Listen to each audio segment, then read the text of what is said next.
Instructions వాళ్ళు ఏం చేశారో పెరోల్ క్యాన్సిల్ చేసి పెళ్లి కూడా క్యాన్సిల్ చేశారు. నా జీవితాన్ని రోడ్ల మీద వేసేసారు. ఇంకా అంతకు మించి నేనేం చెప్పలేనండి. అంటే మేడం శ్రీకాంత్ ఎవరి కోసం పనిచేసేవాడు అండి? ఏ నాయకుడి కోసం పనిచేసేవాడు? ఇందాక మీరు ఒక నేత గురించి ప్రస్తావించారు. ఒక పెద్ద నేత, ఒక అదృశ్య శక్తి, ఒక బడా నేత అని చెప్పారు. నేను పేరుని చెప్పనండి, ఎందుకంటే ఆయన మాకు దైవంతో సమానం అండి. శ్రీకాంత్ ఆయన కోసమే బ్రతికి ఉన్నాడని కూడా నేను చెప్తానండి. అంత ప్రేమ అండి ఆయన అంటే. ఈవెన్ నాకు కూడా, నేను శ్రీకాంత్ ప్రేమించినప్పటి నుంచి కూడా, నాకు పరిచయమైనప్పటి నుంచి కూడా ఎంత గొప్పగా చెప్తాడంటే ఆయన గురించి అంత గొప్పగా చెప్తాడండి. నేనైతే పేరు చెప్పదలుచుకోలేదండి. ఆయన అంటే మాకు అపారమైన అభిమానం ఉంది. కానీ ఆయన జగదీష్ ఇల్ని చేస్తా ఉంటే తెలుసుకోలేనటువంటి స్థితిలో అయితే ఉండేవాళ్ళు కాదండి. తెలుసుకుంటాడు ఆయన, కానీ ఎందుకు నోరు మెదపలేదో నాకు అర్థం కావట్లేదు.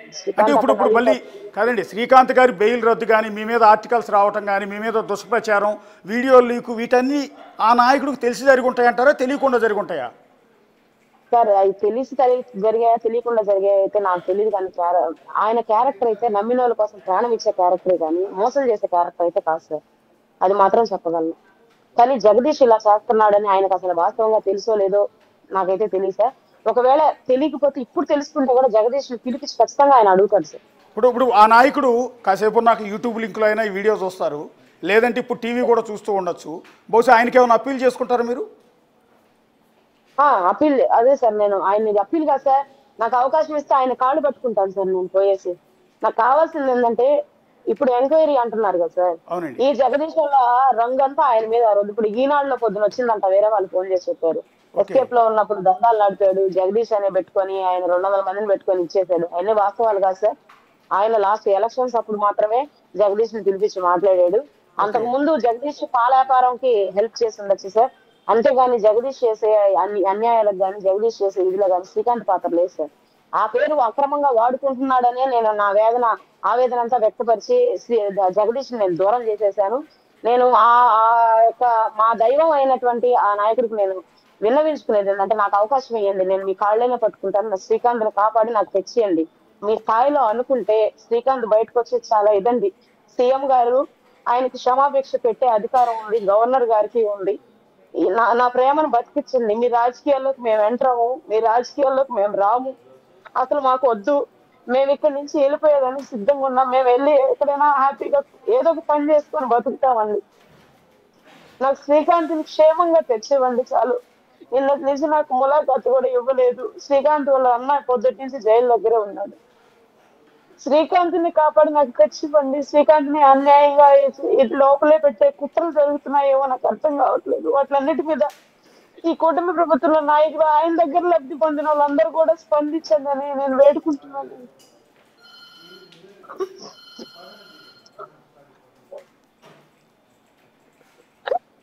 సర్ణ గారు, మీ బాధ అంతా కూడా అర్థమవుతోంది యాక్చువల్లీ.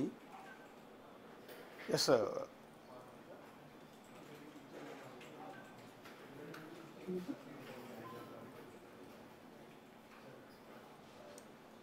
ఒకసారి ఆవిడ జగదీష్ నన్ను చంపేంత వరకు కూడా జగదీష్ నిద్రపోడండి. ఎన్ని అలిగేషన్స్ చేయించాడు ఇప్పటికి. ఓకే, ఎన్ని అలిగేషన్స్, ఎన్ని పిటిషన్లు పెట్టాడు. ఎంటైర్ డిపార్ట్మెంట్ మొత్తంలో నన్ను ఎదవలు చేశాడు, శ్రీకాంత్ ని ఎదవలు చేశాడు. అబ్బాయికి ఏం కావాలి అర్థం కావట్లేదండి. పోనీ ఏం చేయాలి? మమ్మల్ని చంపేస్తే ఇంతతో గవర్నమెంట్ టైం వేసుకోకుండా పోతుందా? జైల్లో అది బయట నన్ను చంపేయమని చెప్పండి.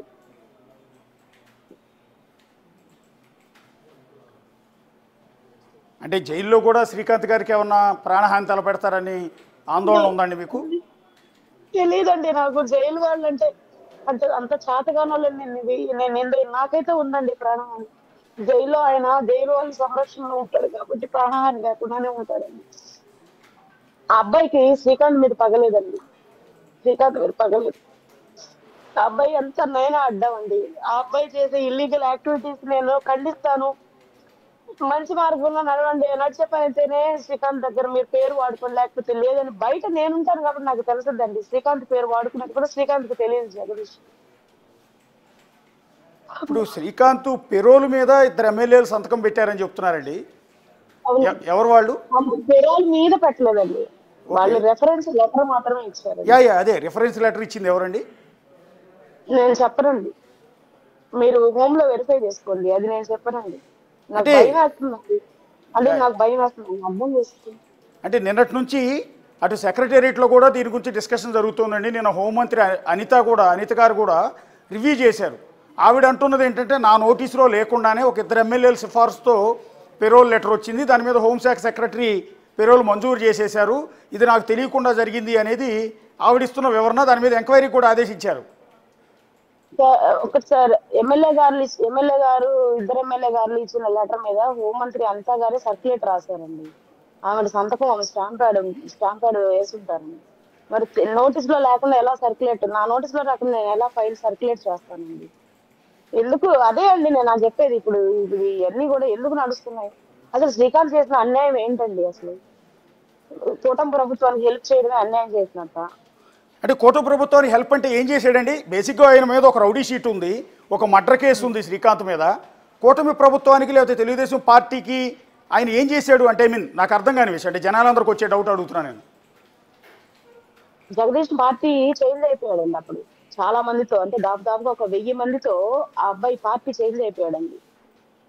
పార్టీ ఏమయ్యాడండి? తెలుగుదేశంలోంచి వైసీపీలోకి వెళ్ళిపోయాడు. ఆదాల ప్రభాకర్ రెడ్డి సమక్షంలో 1000 మందితో జాయిన్ అయ్యాడండి అప్పుడు.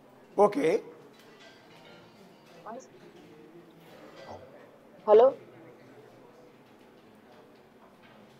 హలో హలో ఈయన శ్రీకాంత్ 1000 మందితో ఆదాల ప్రభాకర్ రెడ్డి గారి సమక్షంలో వైసీపీలో చేరారు. జగదీష్ చేరారు. Okay okay. ఆదాల ప్రభాకర్ రెడ్డి సమక్షంలో చేరాడు. ఓకే.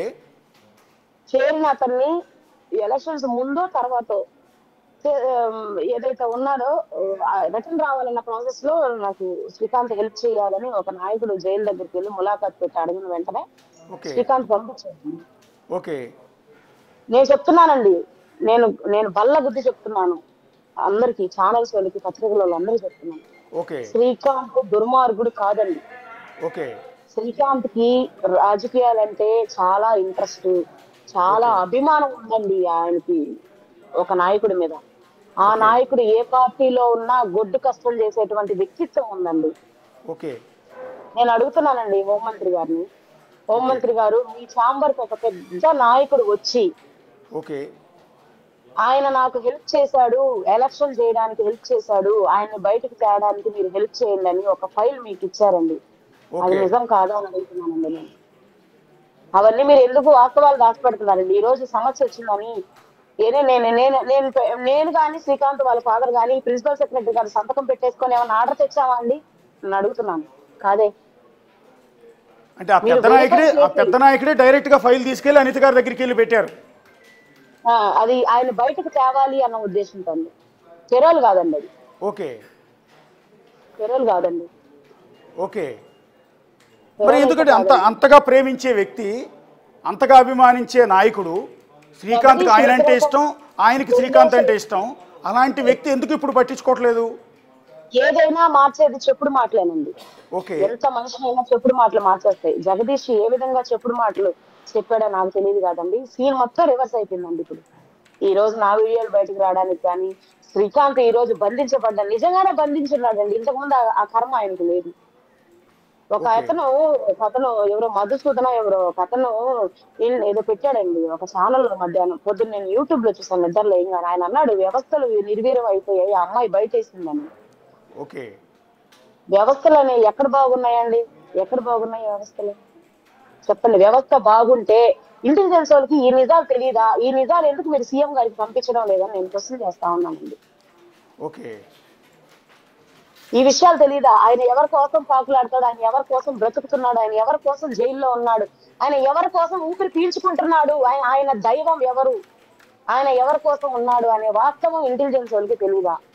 వాళ్ళు ఎందుకు సీఎం గారికి నివేదిక పంపించలేదు? సీఎం గారు చంద్రబాబు నాయుడు గారు ఆయన అడ్మినిస్ట్రేషన్ కానీ ఆయన ప్రభుత్వాన్ని నడిపించడానికి సమర్థవంతంగా ఉంటారని మా ఫాదర్ చెప్తా ఉంటారండి. నన్ను సీఎం చంద్రబాబు నాయుడు గారు నిజమైన నివేదిక తెప్పించుకుంటే కష్టపడ్డ పాత టీడీపీ కార్యకర్త శ్రీకాంత్ బాధ మీకు తెలుసుద్దండి. ఈయన జైలుకి వెళ్ళటానికి కూడా కారణం ఆయన నమ్ముకున్న, మీరు చెప్తున్న పెద్ద నాయకుడి కోసమే జైలుకి వెళ్ళారండి. కాదండి. ఓకే. కాదండి. అది జైలుకి వెళ్ళిన ఆయన తీనా పేపర్స్ లో ఉన్నాడు కాబట్టి ఆయన్ని ఫస్ట్ ఎఫ్ఐఆర్ లో పేరు చేర్చకుండా తర్వాత ఛార్జ్ షీట్ లో చేర్చి ఆయనకి ఇద్దరు శ్రీకాంతులండి ఇందులో. ఓకే. A2 శ్రీకాంత్ చనిపోవడం వల్ల ఈయన హైలైట్ అయ్యాడు, శిక్ష చేసేసారు. అది కోర్టులు నిర్ణయించారు, మనం దానికి ఏం చేయలేమండి. ఈయన A3 అండి. ఈయనేం పొడవలేదు, నరకలేదు, చంపలేదండి. కొట్లాట మధ్యలో చనిపోయినటువంటి వ్యక్తికి శిక్ష పడ్డదండి. మరి ఆయన అప్పీల్ కి హైకోర్టుకి వెళ్ళాడండి, తర్వాత సుప్రీంకోర్టుకి కూడా వెళ్ళాడండి. అసలు మామూలుగా నేను చూసినంత వరకు అప్పీల్కి వెళ్తే హైకోర్టులో శిక్ష తగ్గించబడుతుందండి. అవునండి. మరి A3కి ఎందుకు శిక్ష తగ్గించబడలేదు, అక్కడ ఏం జరిగిందో నాకు తెలియదండి. సుప్రీంకోర్టులో కూడా కన్ఫర్మ్ అయింది, అదేం జరిగిందో